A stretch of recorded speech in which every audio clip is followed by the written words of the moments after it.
Hey guys, welcome back to the channel. It's Friday, so we got new event items today in NHL 21 for their Blockbusters event. So we're going to break down the 12 new cards that we got there, as well as see if there's any value in any of these, or we should just avoid them or sell them if we pack them. Also, guys, don't forget, right now my code for G Fuel is boosted to 30% using code NOSLEEVES. Save yourself 30% off on your G Fuel order. So if you're someone who orders G Fuel all the time, do it now, because again, the 30% boost only comes around every once in a while. And if you haven't tried it, now is the time to try it. Shiny Splash, Hype Sauce, and Phaseberry, the best ones. Go get that. All right, guys, let's get into the new content. Okay, we'll start at the bottom. The 82 Scott Darling, 6'6", 232. Last year, one of the best goalies, just because of the size. Now, not so much. You see the stat caps really coming into effect here. The speed at 78, agility, rebound control, shot recovery. This is where you're starting to see the larger goaltenders get really hit hard in terms of their stats. He's got 2 to Spark and 1 to Heart and Soul, so the only way this card is going to be valuable for you is if you're trying to activate Heart and Soul and Spark, and there's some people out there that are trying to, but yeah, this is a hard avoid, guys. Just not gonna, doesn't have the stats required. And again, if anyone that is just thinks that the biggest goaltenders are still the best, guys, stats matter a lot in NHL. It does. The one thing I will say, it doesn't matter how how high the stats are. A backdoor one-timer is still going to go in for the most part, but nonetheless, like glove high, the higher the glove high, frame by frame will be faster with the glove high, depending on their stats. So they do matter, just in this case it doesn't. So this would be an avoid for me. Following in, we've got the 86 Joakim Lindstrom, 6'1", left winger, with distributor and wingman. Awesome synergy combo. And again, this is going to be for the guys that have that lower overall team. You're looking for some synergy help. He is going to be a pure winger for you with 87 speed. That's tough because he's only 6'1". However, if you have Spark activated, that gets his acceleration up to 87. But really, his hand stats are great. That's the only thing that boosts this card up. But yeah, this would be an avoid. I think that, the distributor and wingman, maybe if you want to throw them on your fourth line, but just not enough for me. There's, we've talked about it a ton, trying to, put cards in that won't really help you just to activate a synergy. This one's nice in the fact that he's got 2 useful synergies.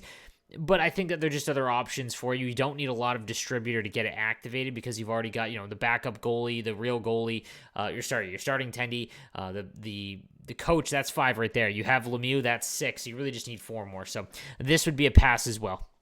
Then we've got the 86 overall Elmeri Aronin, 5'9", 174, right-handed defenseman. So 5'9" defenseman. He has got to be elite everywhere else other than size for him to be useful, and he just isn't. Howitzer is nice. He gets 2 to Howitzer with speed and agility. That boosts his speed up to over 90 with distributor, but his acceleration is only going to be 86 at max with Spark activated. His shot is okay. His body checking not high enough. Stick checking defensive awareness, nah. Like, there's no way. Don't hinder yourself on defense just for the 2 to Howitzer. This is a hard pass all the way around. Then we've got the 87 Dinas Zubra, 6'5", 225. This was an awesome card in NHL 20. So 1 to Swarm, which is a useful synergy, and Howitzer kind of saves this card just because his speed is so low. Up to 88 with distributor, but again, it's a winger, so it's going to be awfully tough. The thing I will say is he's unbelievably elite defensively, and he does help with synergies quite a bit. It's very difficult in NHL 21 to use a big plotting winger, in all honesty. Like, you're going to get beat down the wing if you're trying to defend with him, even though you shouldn't be. But, in your own zone, it's going to be easy. But, again, you don't really defend that much with your wingers. Those are basically just challenging the defenseman up top. So, like, he has a center build for a winger. It'd be hilarious, though, to pair him with Lindros, and then basically just, you're never losing the puck. So, if you are someone that controls the puck in TOA, and, you just want to be able to hold on to the puck really easily, this is a good card in that sense. Next, we've got the 87 overall Brady Shea from the Hurricanes, 1 to Barrage, 2 to Workhorse. Workhorse, always a very good synergy for defensemen specifically, and this actually makes the card really useful. 6'3", he's going to have 91 speed with Spark over 94. That's solid. If you have Barrage, which is a synergy that you should look to try to activate now as you've gotten Spark and Distributor, if you can get that activated, that's awesome. His body checking is 89. Defensively, stick checking, defensive awareness at 90 and 89, which is nice enough. At 87, this is actually a pretty nice card. We'll see what he's going for right now. I don't know if there's any in the market right now, but 180, 75, 60, around 50. Yeah, I'm starting to see it under 50. He should settle in around 40 to 50K. This is actually a really nice card for anyone in that price range for defensemen. Moving on to the 87, Nick Bonino with 1 to Heart and Soul, which again, not speedster up to 91 though, makes him definitely usable. He has 83 faceoffs, but still not really something you're going to want to rely on. So he is a winger with 94 speed with distributor, which is fine. Acceleration gets up to 90, and his wrist shot power gets to 93 with speedster activated. This is an okay, left-handed winger card for anyone that's looking to, you've got McDavid, maybe base McDavid, and you're looking to try and replace guys. This is a decent card. I mean, Heart and Soul, again, you're not going to use, but again, Speedster, a card this fast has its value for sure. So anyone looking for a fast left-handed winger with an okay shot, this fits the bill. Then moving on to the 88, Kevin Shattenkirk, 6 foot with Spark and Gladiator. 2 to Gladiator is nice because, again, it is very easy to activate if you have a card that has 2 to a player-based synergy, and Spark is obviously a good combo. Gladiator is nothing special, but on this card, it does get his defensive awareness over 90 and then body checking up to 93, which is good. Speed gets to over 90 with Distributor. Acceleration is 92, and his shot isn't bad, again, with Gladiator, 93 shot power. It could be better, though. This is a fine defensive card, right-handed shot, and if you need Spark, I'm curious to see what he's going for, though. We'll take a quick look. Over 100, no way. Yeah, 90, 80. Yeah, around 70 would be where I'd pull that trigger. Again, they should fall pretty quickly as the weekend goes on, and then maybe by next Wednesday, that'd be the time to pull the trigger. But this is a fine right-handed defenseman card for anyone looking at that mid-range, trying to upgrade from, the base Letang and stuff like that. Then we've got the 88 Mike Green, 6'1", 207 with Barrage and Shutdown. Again, Shutdown, a lot of cards have it, so it's pretty easy to activate. Speed and acceleration get to 90 with this card. His shot at power at 94, if you get Shutdown activated, that's dope. And if you can get Barrage activated, honestly, that makes it really nice because you sneaky have a 94 shot power defenseman. And again, fits right into that bill of cards that are trying to upgrade from the lower overall right-handed defenseman. I get a lot of questions about hey, I have, the Letang and, those kind of cards, for example. What's my next buy? And it's always okay, you might as well just save it for a master item. These are the nice bridge cards that you can use. We'll see again what he's going for real quick, as it shouldn't be too much. Yeah, around 187. That's not bad. Same kind of thing as Shattenkirk. He should fall between 60 and 70. Moving up to the higher rated cards, we got the 89 Ilya Kovalchuk with Distributor and Wingman. Again, it's hard to have a winger under 90 speed, and it's not that they don't have their use. Absolutely not, because Kovalchuk has almost a perfect shot, and I've said this before about I believe it was the Winter National Primetime Ilya Kovalchuk card. They're really nice. And again, Wingman and Distributor is a nice combo. Defensively, though, he's a mess.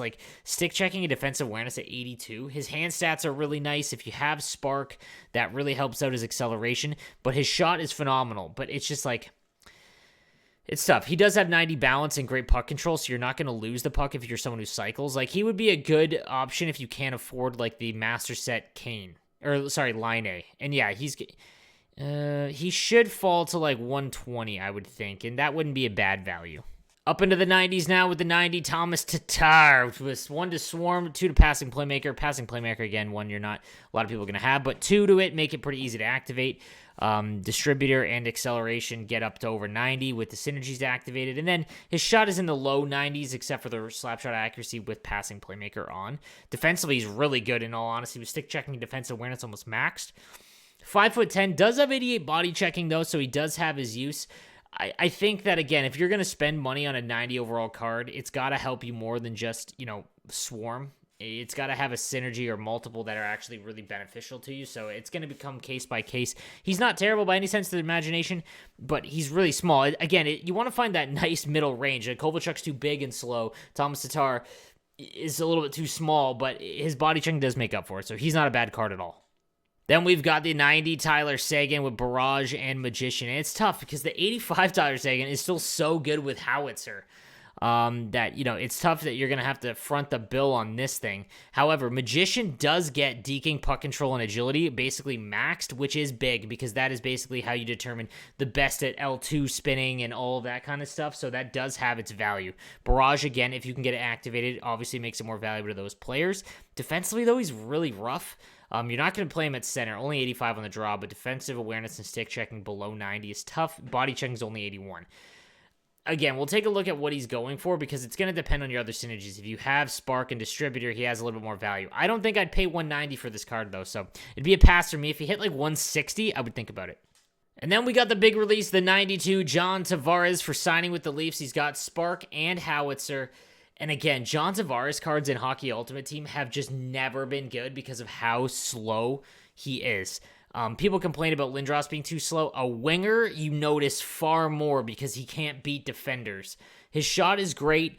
You know, he could put him at center, though, to be honest, because he's got 90 faceoffs. So that is the one thing that's saving him, because normally his faceoff rating is just a little too low. His hand stats are perfect, which is nice. You need distributor on this card, though, like absolutely, to make him, you know, a little bit better, because he's not as big as Lindros. Because Lindros is slower, yes, but his size and defensively is just so good, it makes it worth it, as opposed to John Tavares, where it's close, but yeah, I don't know. Again, it's going to take a certain kind of player to want to use John Tavares.